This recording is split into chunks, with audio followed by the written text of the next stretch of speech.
آخر کار امام مسلم بن عقیل کے دونوں بچے کوفہ میں بھٹک گئے تو ان دونوں بچوں پر اس عورت کی نظر پڑی جس عورت کا شوہر انعام کے لالچ میں ان دونوں بچوں کی تلاش میں تھا، لیکن اس عورت کو یہ معلوم نہیں تھا کہ میرا شوہر ان بچوں کے ساتھ میں کچھ کرے گا، اور وہ بڑے پیار سے ان دونوں بچوں کو اپنے گھر لے آئی اور انہیں کھلا کر سلا دیا۔ جب رات ہوئی تو اس کا شوہر تھکا ہارا گھر آیا اور کہنے لگا، ابن زیاد کی طرف سے بہت بڑے انعام کا اعلان ہوا ہے کہ جو امام مسلم کے بچوں کو گرفتار کر کے لائے گا اسے بڑا انعام دیا جائے گا۔ جب اس عورت نے یہ سنا تو اپنے شوہر کو نہیں بتایا کہ وہ دونوں بچے ہمارے گھر پر ہی ہیں، لیکن ان بچوں نے اپنے باپ امام مسلم رضی اللہ تعالیٰ عنہ کی یاد میں رونا شروع کر دیا، جنہیں کوفہ کی سرزمین پر بے دردی کے ساتھ شہید کر دیا گیا تھا۔ جب اس عورت کے اس بدبخت شوہر نے آواز سنی تو اپنی بیوی سے پوچھنے لگا کہ آخر ہمارے گھر سے بچوں کے رونے کی آواز کہاں سے آ رہی ہے؟ کون سا بچہ ہے جو رو رہا ہے؟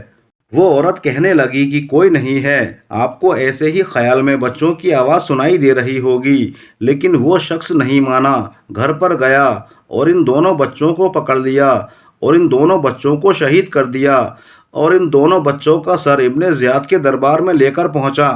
جب ابن زیاد نے دونوں بچوں کے سر کو دیکھا تو آگ ببولا ہو گیا اور کہا کہ میں نے تو صرف گرفتار کر کے لانے کو کہا تھا، قتل کرنے کو نہیں کہا تھا۔ آخر کار اس شخص کو بھی جس نے دونوں بچوں کو قتل کر کے ان کا سر ابن زیاد کے پاس پہنچایا تھا، اس کو بھی سزا دی گئی اور انعام نہیں دیا گیا۔